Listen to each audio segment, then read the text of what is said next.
The sky above the junkyard was dark and silent. Broken starships lay like giant skeletons on the cold ground. Rusted metal and shattered glass covered the land as far as the eye could see. A cold wind passed through the hollow bodies of the ships, making strange whistling sounds.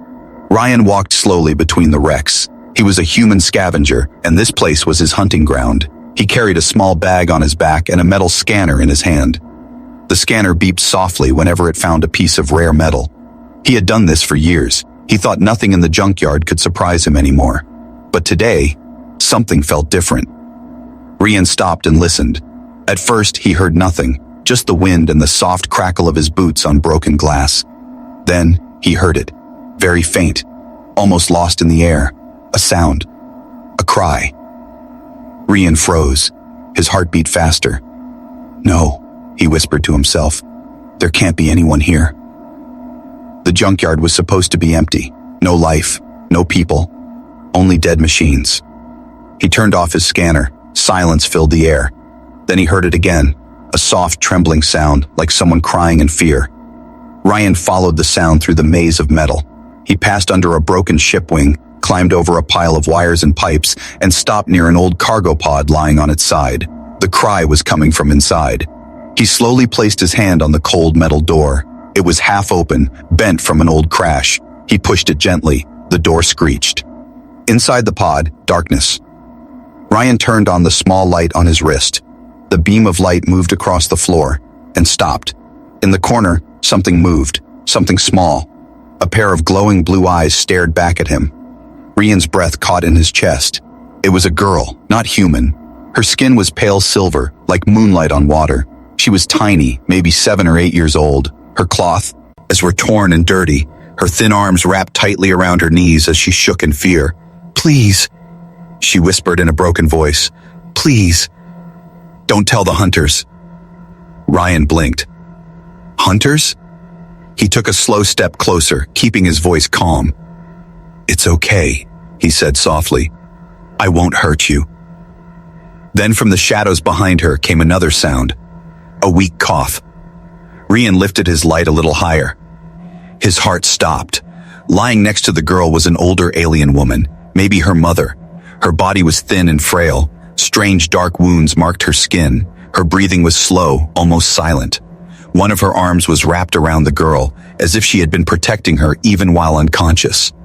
Ryan swallowed hard. This was not what he expected to find in a junkyard. The little girl's glowing eyes filled with tears. She is sick, she whispered. They hurt her. Ryan crouched down. He opened his bag and took out a small water bottle. Here, he said. The girl looked at him, unsure. Then she reached out her shaking hand and took the bottle. She gave it to her mother's lips and helped her drink. The woman's eyes fluttered open for a moment. She looked at Ryan. Her voice was soft and broken. Human, why are you here? I'm just finding scrap, Ryan said. I didn't know anyone was here. You must go, the woman whispered. If the hunters see you, they will find us. They will take her. Ryan looked at the girl. She was staring at him, clutching her mother's hand tightly. Something inside Ryan moved. For years he had walked this junkyard alone, thinking only about money, about survival. But now, seeing this scared little girl hiding in the cold, something felt different. I won't tell anyone, Ryan said quietly. The woman tried to speak but coughed instead. The girl hugged her mother and cried silently. Ryan stood up and looked outside the pod. The wind was picking up again. Dust and scraps moved across the ground. Far above, he saw tiny red lights moving in the night sky. Ships. His chest tightened. Hunters. They were patrolling the skies. He turned back to the girl. You can't stay here, he said. They will find you. The girl wiped her tears. Where can we go? Ryan had no answer. He didn't plan this. He only came here to find metal. But now, he couldn't walk away. He nodded slowly. Follow me, he said. Stay low. Be quiet. The girl looked at her mother. The woman gave a weak nod. Ryan stepped out of the cargo pod. The night air was cold on his face. He listened. The red lights were still far away, moving slowly. He turned and reached out his hand. The little girl took it. Her fingers were cold and thin. She helped her mother stand. and they followed Rian out into the maze of broken ships. They moved silently between the shadows. The hunters passed overhead, their lights scanning the ground. No one saw them. Ryan led them to an old scrap shelter he had built long ago from pieces of a broken starship. He opened the door. Inside was dark and small, but safe from the wind. The girl and her mother stepped inside. The woman lay down on the floor, breathing slowly. The girl stayed close to her, holding her hand. Ryan watched them for a moment. This was not part of his plan, but he knew deep in his heart something had changed tonight, and he had no idea what was coming next. The junkyard was silent again, but inside Ryan's small scrap shelter, everything felt different. The air smelled of rust and cold dust. The only light came from a small cracked lamp on the wall. Its glow was weak and yellow, but warm compared to the dark world outside. Rian sat on the floor near the entrance. He kept his voice low. His eyes stayed on the strange little girl and her mother. The mother lay on an old cloth sheet. Her breathing was slow and shaky. Sometimes her body trembled. The little girl sat beside her, holding her hand tightly and watching every move. She did not see Ryan now, but her glowing blue eyes were full of fear. Ryan pulled a small tin box from his bag. Inside were old rations, dry bread, soft fruit bars, water packs. He pushed them slowly toward the girl. "Eat," he said gently. The girl blinked, unsure if it was safe. Then she looked at her mother. The woman gave a weak nod. The girl opened the bar with careful hands. She broke a piece and placed it softly on her mother's lips. The woman chewed slowly, then closed her eyes again. "You too," Rian said. The girl looked at him for a long moment, then took a small bite. For a few quiet minutes, no one spoke. Only the faint sound of wind outside touched the silence. Then the mother spoke in a soft, broken voice. "You are human." Ryan nodded. "Yes." The woman's eyes opened slightly. They glowed faint green in the dim light. "You should not be here," she said. "If the hunters see you near us, they will take you too." "Who are the hunters?" Rian asked softly. "They are slavers," the woman whispered.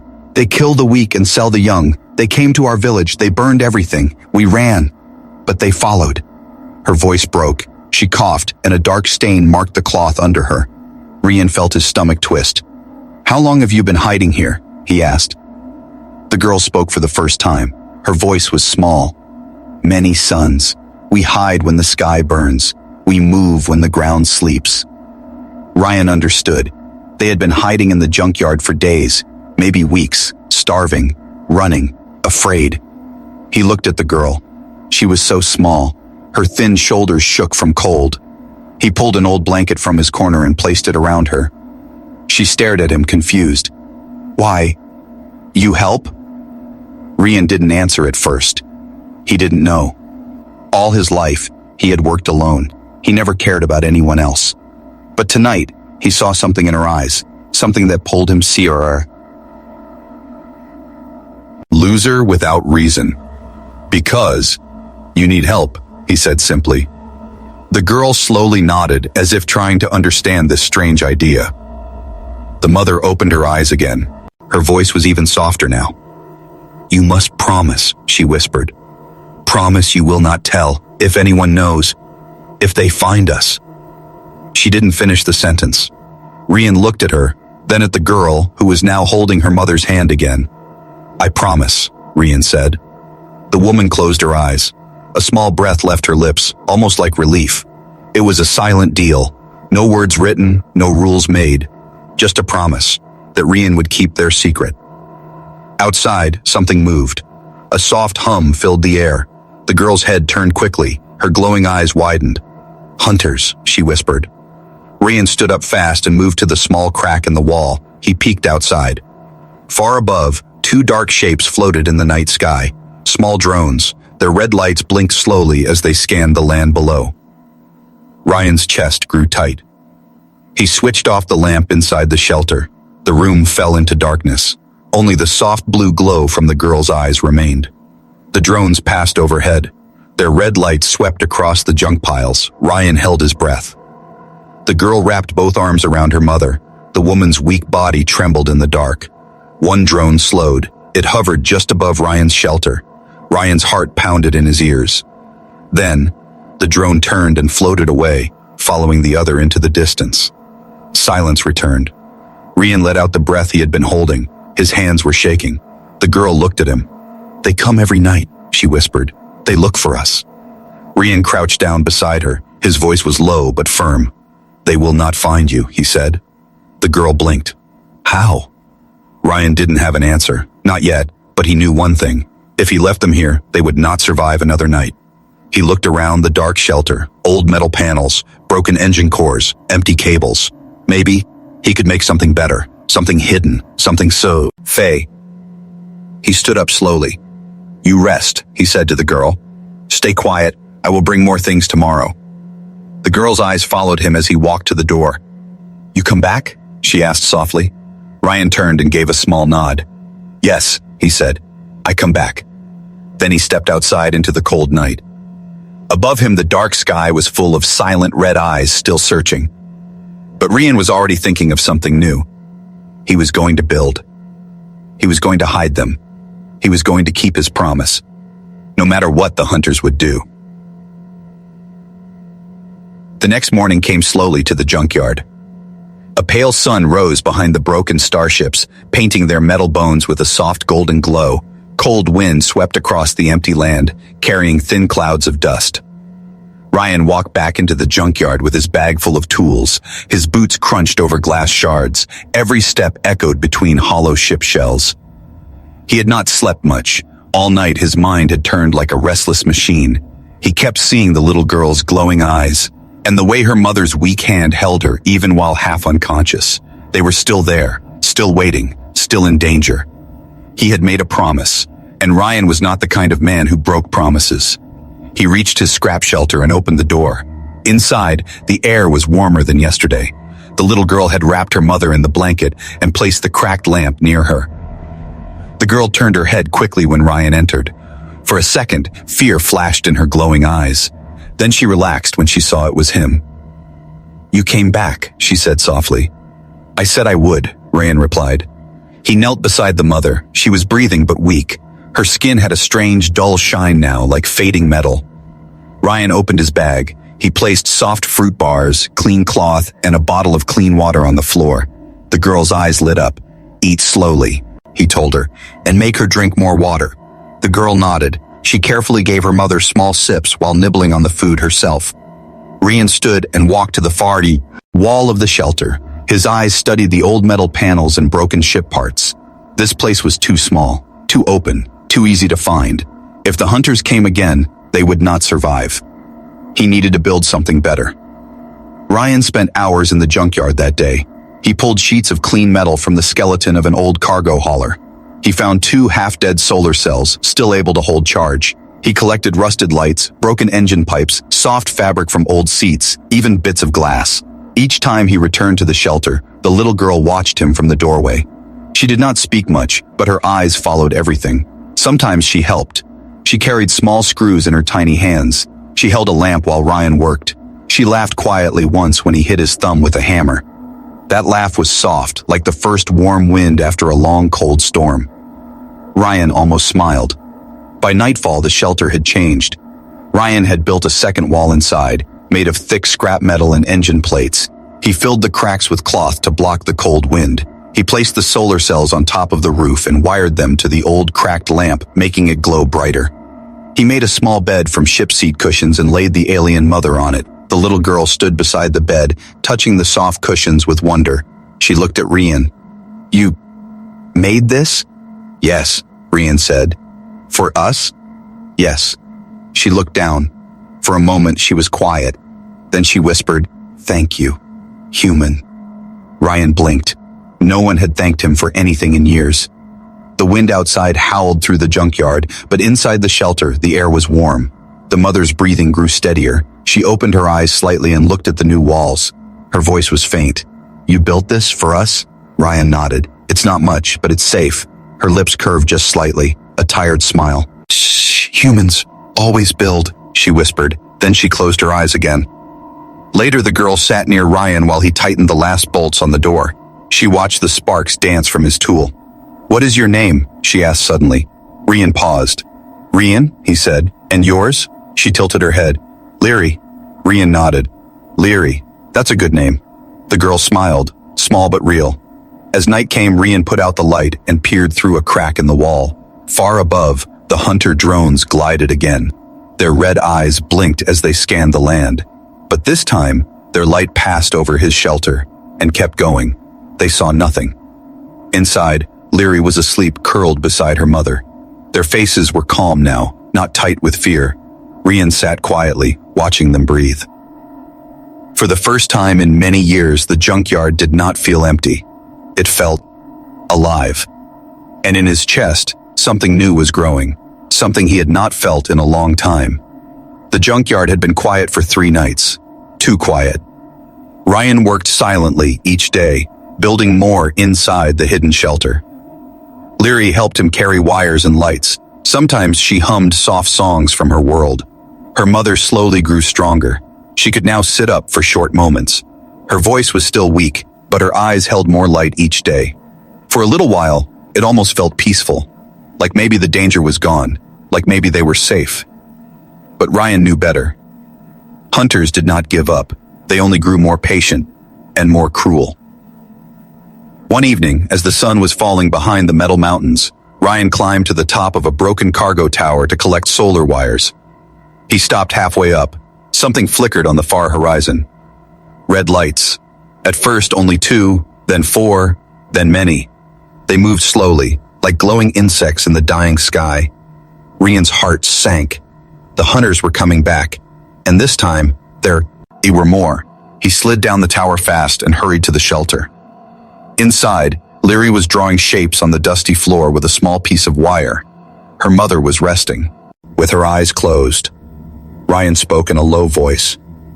Leary, we have to stay hidden tonight. No lights, no sounds. Understand? Leary blinked, confused. Hunters? Yes, Ryan said. Many of them. Fear flickered in her glowing eyes. She quickly stood and went to her mother. She whispered softly in her own language. The woman opened her eyes slowly and gave a weak nod. Rian pulled down the heavy scrap panel that acted as their outer door. He pushed old rusted pieces of metal against it until the shelter looked like nothing more than a dead junk pile. Then he switched off the lamp. Darkness filled the room. Only Leary's soft blue glow remained. Minutes passed. The air outside became still, like the whole world was holding its breath. Then came the sound, a deep, low hum. Rian's muscles tightened. The hum grew louder until the ground itself began to tremble softly.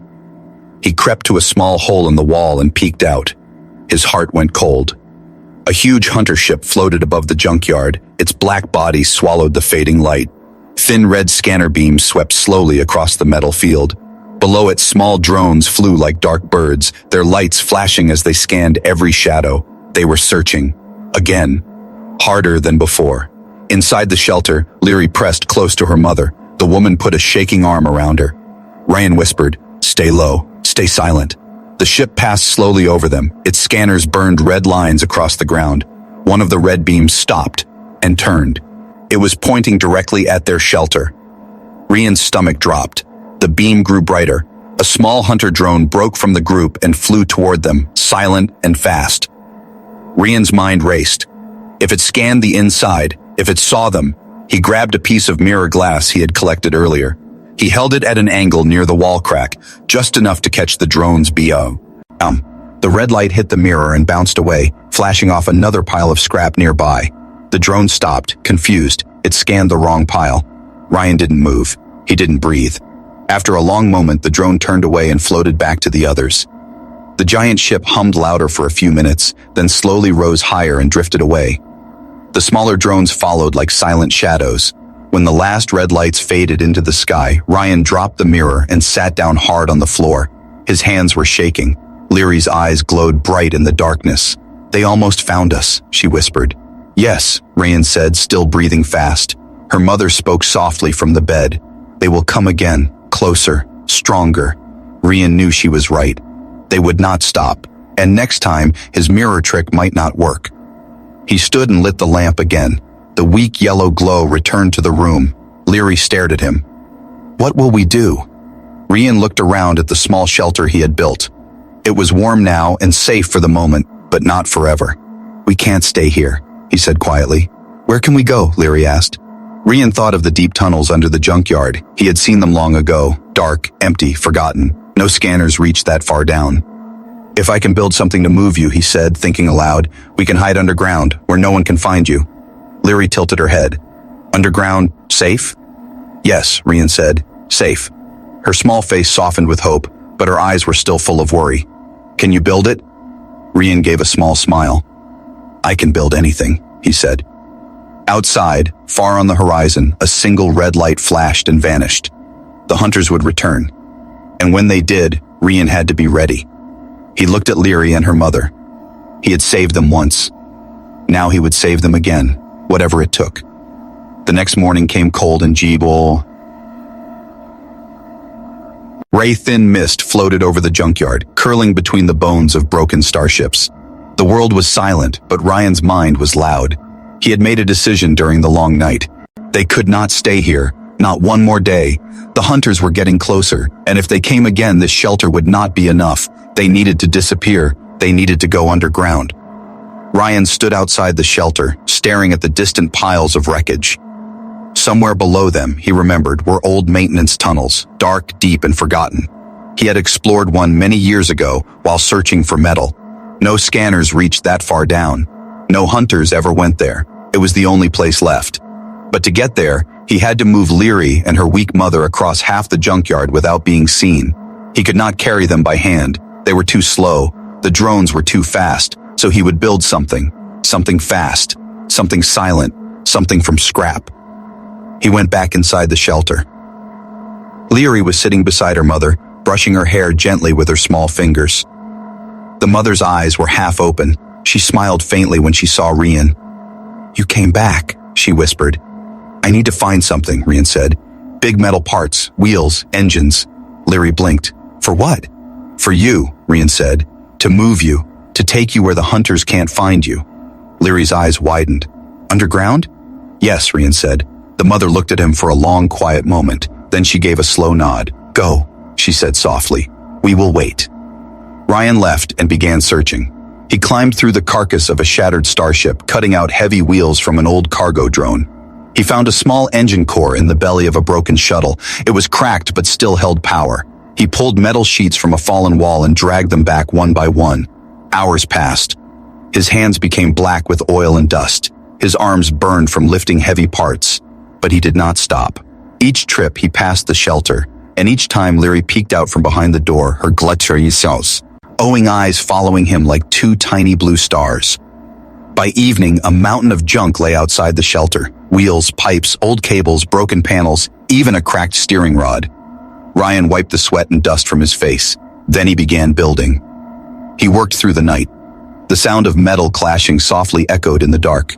He bolted the wheels to a wide base made of thick plates. He welded the engine core to the back. He built a frame around the platform, adding curved panels like armor shields. Leary stayed awake beside him, watching in silence. Sometimes she handed him screws or held a light. Sometimes she just watched with wide, amazed eyes as sparks danced from his tools. "Why do you do this?" she asked once in a quiet voice. Ryan didn't stop working. "Because you need it," he said simply. Leary tilted her head. "Humans are strange." Ryan almost smiled. "Maybe," he said, "but we build." By the time pale dawn returned, the thing was ready. A small hover cart, patched from broken engines and scrap panels, but strong and silent. It floated a few inches above the ground, humming softly. Leary gasped softly when she saw it lift from the dirt. Her blue eyes glowed brighter. "It flies," she whispered. "Not far," Rian said, "but far enough." He gently laid old seat cushions inside to make it soft. Then he walked into the shelter. Leary's mother was awake, sitting up slowly. Ryan knelt. "Tonight," he said. "We move tonight, when the hunters are far." The woman's eyes narrowed weakly. "Dangerous." "Yes," Rian said, "but safer than waiting here." She looked at her daughter, who stood at Rian's side like a tiny shadow. Then she nodded. "Then, we trust you." The rest of the day was silence and waiting. Rian checked the engine again and again. He packed food, water, blankets, and lights into a small box on the cart. He watched the sky through every crack. The hunters passed twice that afternoon, far in the distance. At last, darkness came. The red eyes were gone for now. Rian pushed open the shelter door. Cold night air rushed in. "It's time," he said. Leary helped her mother stand. The woman leaned on Ryan's arm as they walked to the cart. He lifted her gently and laid her on the cushions. Leary climbed in beside her. Rian covered them with a sheet of scrap to hide their shapes. Then he climbed onto the front and touched the engine switch. The hover cart hummed softly, lights glowing faint blue. It rose from the ground and floated forward, silent and smooth. Ryan steered it slowly between the tall skeletons of broken ships. The night air bit his face. The stars were sharp above. Far behind, the old shelter became smaller and smaller until it vanished into darkness. Rian's eyes stayed sharp on the shadows ahead. They still had far to go. And if the hunters returned tonight, there would be no second chance. But he didn't think about that now. He only thought about the tunnels, about safety, about the promise he made, and how far he would go to keep it. The night was black and silent. Only the soft hum of the hover cart moved through the air as it slid between mountains of broken metal. Rian kept his eyes forward, hands tight on the controls. Every sound made his heart jump. He knew the hunters would come back. He just prayed they would be late. Leary sat hidden under a scrap sheet with her mother. Her glowing eyes peeked out like two tiny fireflies. She watched Rian's back as if trusting him was the only thing keeping her calm. They were halfway across the junkyard now. The old tunnel entrance was not far, just beyond the next hill of shattered ships. Almost there. Almost safe. Then it happened. A red beam of light cut across the sky behind them. It swept left, then right. Ryan's blood turned cold. The hunters had returned. He killed the cart's lights at once. The hover cart floated in darkness, silent as a shadow. He pushed it toward a gap between two scrap towers and hid inside. "Stay quiet," he whispered. Leary held her mother's hand tightly. Neither made a sound. Above them, the red beam came closer. Another joined it, and another. Drones. 3 this time. Their black shapes floated high, eyes glowing red like burning coals. They moved in slow circles, scanning the ground below. Ryan's heart thumped. If they scanned the cart, it was over. He watched them glide closer, red lights sweeping. Closer. Closer. Then, one of the drones paused in the air. It tilted. Its red eye focused straight down, on them. It had seen something. "Hold on," Ryan hissed. He slammed the power switch. The engine screamed to life. The hover cart shot out from the hiding gap like a stone from a sling. Sparks flew from the bottom as it skimmed broken metal. Behind them, the drone shrieked. Red alarms flashed. The other 2 drones turned sharply. All 3 dove after them, lights blazing through the dark. Wind tore across Rian's face. The cart rattled over twisted beams. "Faster!" Leary cried, clutching her mother. "I'm trying!" Rian shouted. The engine howled as he pushed it to the limit. The speed tore loose panels from the sides, but the cart flew faster and faster. Sparks sprayed behind them like falling stars.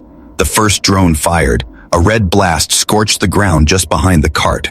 Metal exploded. Shrapnel clanged across their path. Ryan swerved hard, the cart nearly tipping. The mother groaned softly as the cart slammed down again. "Almost there," Rian breathed. "Almost." Ahead, the ground fell away. A deep pit of twisted hulls opened wide, a drop into darkness. They could not go around. No time. "Hold tight," Ryan yelled. He drove straight off the edge. The hover cart screamed through the air, weightless for one heartbeat, then crashed down the far side of the pit, skidding across jagged metal. The engine sparked. The frame shook, boo, but they kept moving. The drones split above them like black arrows circling down. Ryan saw it then. The old tunnel door. A round hatch buried in the side of a rusted wall, half covered in sand and old cables. He aimed the cart straight at it. "Almost there," he shouted. But the drones were faster now. They dived low, red eyes flashing, weapons glowing. Ryan yanked the wheel and slammed the brake. The cart spun sideways, metal screaming. He jumped off before it stopped moving. "Stay down," he barked to Leary. Then he ran across the last stretch of broken ground toward the tunnel door. A red blast hit the ground behind him, throwing dust into the air. He stumbled, but kept running. He reached the hatch. It was locked tight with an old code panel, rusted and dead. "Come on," he growled, pulling a heavy wrench from his belt. He smashed the panel. Sparks flew. He ripped out wires and twisted them together. Above him, the drones shrieked closer. Their red lights lit the ground like blood. The door gave a dull click. It opened an inch. Ryan kicked it. The hatch groaned wide. Cold black air rushed out. "Go!" he shouted. He sprinted back to the cart as the drones fired again. Red blasts hit just behind him, throwing shards of burning metal. He leapt onto the cart, grabbed the front bar, and yanked. The cart shot forward into the tunnel mouth. Sparks exploded from the bottom as it hit the hatch rim. The drones screamed above, firing wildly, but the cart vanished into darkness.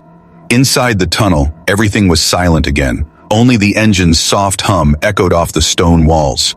Rian looked back. The hatch door closed behind them with a heavy slam. No more red light, no more hunters, only darkness and safety, for now. Leary peeked out from under the sheet. Her glowing eyes were wide. "We made it," she whispered. Ryan didn't answer right away. He was still breathing hard, hands shaking on the controls. Finally, he gave a small nod. "For now," he said, "but this isn't the end." He looked into the dark tunnel ahead. Yes, where the air was cold and ancient. "Down there," he said softly. "No one can find you.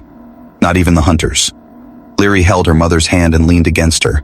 The woman gave a weak smile, and together they drifted deeper into the dark. The tunnel swallowed them whole. The light from the hovercart glowed weak and pale, sliding across stone walls as they moved deeper. Behind them, the hatch had closed. The world above was gone.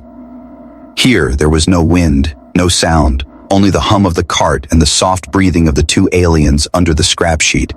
Ryan's shoulders slowly relaxed. They had escaped, for now, but the silence felt strange, too quiet, like the darkness was listening. The tunnel stretched on, bending like the spine of an old beast. Rusty pipes lined the walls, thick cables hung like vines. "This place is old," Ryan muttered. Leary peeked out from under the sheet, eyes glowing soft blue in the dark. "Older than your kind," she said. Ryan glanced back at her. "You know this place?" She shook her head slowly. "No, but I feel it." Her voice was soft, almost afraid. Hours passed. The air grew cooler and damp. Drops of water fell from the ceiling with soft, distant echoes. The tunnel widened. Soon the cart entered a huge underground cavern. Ryan slowed. His mouth opened slightly. The space was massive. A giant hollow chamber beneath the world, filled with the broken skeletons of machines older than memory. Huge round towers leaned against each other like sleeping giants. Pale glowing vines wrapped them, casting soft blue light. Pools of still water reflected the ancient metal. It was beautiful and terrifying. "This is not human," Rian whispered. "No," said Leary. Her eyes glimmered brighter. This was ours." She stepped off the cart, bare feet silent on the cold ground. She walked forward slowly like something was pulling her. "Leary, wait," Rian called, jumping down. But she kept walking toward the nearest tower. As she touched it, the whole thing shivered. A ripple of blue light raced across.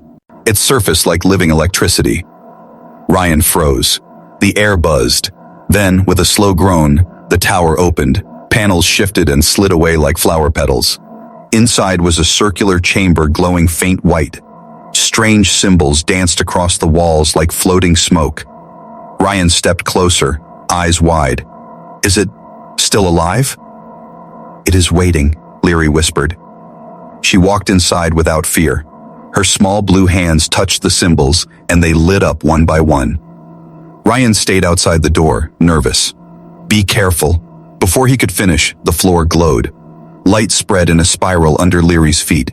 A low voice echoed through the cavern. Not words, just sound. Deep, ancient. Ryan's heart pounded.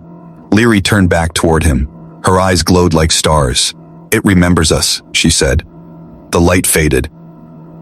Leary walked back out, looking different somehow, like the glow had soaked into her. Ryan swallowed. What was that?" "A seed," Leary said softly. "A memory of my people. This place is their cradle." She looked around the cavern slowly. Her glowing eyes reflected the old machines. "They came here long ago," she said. "They built cities underground, when the sky turned to fire. Then they left. They thought no one would return." She looked at her weak mother on the cart. "But we did." Rian glanced at the strange towers. If this place belongs to your people, maybe it can help you. Maybe, Leary said. But it is sleeping. It needs power. Ryan looked at the towers again. Thick power lines hung across the floor like dead snakes. Old machines sat silent and cold. His mind raced. He was a scavenger, a builder, and builders see broken things as puzzles. We can fix it, he said. Leary blinked. You would help? Of course, Ryan said. I said I'd keep you safe. Safe means more than hiding. Leary smiled, small, soft, and real. Then let's wake it. They began work. Ryan pulled tools from the cart and cracked open an old generator. Leary moved quietly between towers, her glowing hands lighting up the symbols. The mother watched from the cart, silent but smiling faintly. Hours passed again. Sparks lit the dark as Ryan rewired cables and cleaned the rust from broken cores. Leary sang softly in her language, soft ringing notes that echoed like bells. One by one, old machines blinked with pale light. Lines on the floor began to glow. Dust drifted upward as if the air itself was waking from a long dream. Finally, Ryan pulled the last switch. A deep hum shook the ground. Light burst from the towers all at once, bright and blue. The whole cavern came alive. Walls glowed, pipes rumbled. The pools of water rippled as wind filled the space for the first time in centuries. Leary gasped. Her glowing eyes reflected the light around her. It's awake, she whispered. The mother sat up weakly, looking around with wide eyes. Color had returned to her face. Ryan stared in wonder. He had built shelters from trash.